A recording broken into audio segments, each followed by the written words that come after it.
Սուբվենցիոն ծրագրերի մասին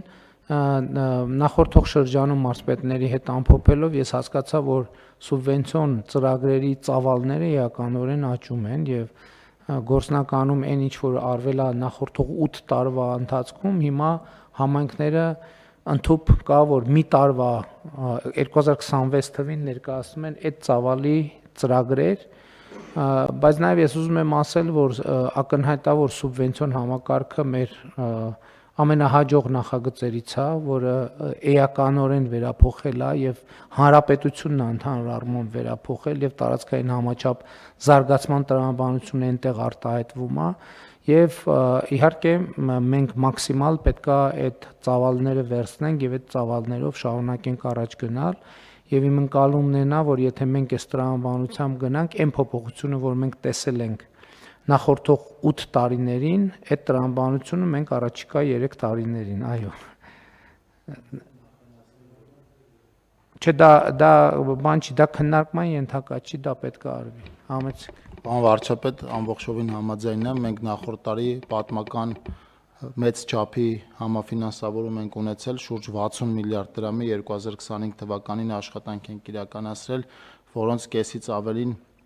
ֆինանսավորել է պետական բյուջեից, իսկ ծավալների շեշտակի աճը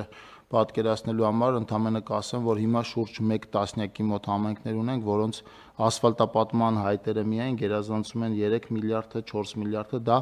այն հայտերն են, որոնք ներկայացվել են 2026 թվականի համար։ Ես էլի ուզում եմ մեր քաղաքացիների ուշադրությունը հրավիրել հետևյալ խնդրի վրա, մենք առաջիկայում պետք է աշխատենք եւ նաեւ գնահատական ունենանք բնակավայրերում ստվերի կրճատման տեմպերի մասին։ Խոսքը նրա մասին է եւ այդ հնարավորությունը մենք ոնց որ թե արդեն մեր տեխնիկական բաներով, մոդուլներով ունենք, մենք պետք է գնահատենք ամեն բնակավայրում ստվերը ինչքան է կրճատվում, որը արտահայտվում է ՀԴՄ կտրոնների, այսինքն առևտրի արձանագրմամբ։ Մենք կունենանք փորձագիտական եւ դա նույնպես որպես գործակից հաշվի կառնվի, որովհետեւ եւ այս process-ը նաեւ մեր բյուջեի եկամուտների հավաքագրումները, եկամտային մասի դինամիկան մեզ հուշում է, որ դա գործոն է, որը իրական ազդեցություն է ունենում եւ հետո մենք պետք է գնանք այս տրամաբանությամբ։ Ես նաեւ պետական եկամուտների կոմիտեի նախագահի առաջ խնդիր եմ դրել, որ մեզ այս բանի ինչ էր անունը դրոշմապիտակներով համակարգ, այսինքն ապրանքների ցանկը պետք է ընդլայնվի մաքսիմալ, այս տարի մաքսիմալ պետք է ընդլայնվի։ Հաջորդող շրջանում մենք պետք է մտածենք այս շուկայում այլընտրանքներ ձևավորելու հնարավորությունների մասին։ Այսինքն հիմա մի օպերատոր ունենք, ապագայում մենք կմտածենք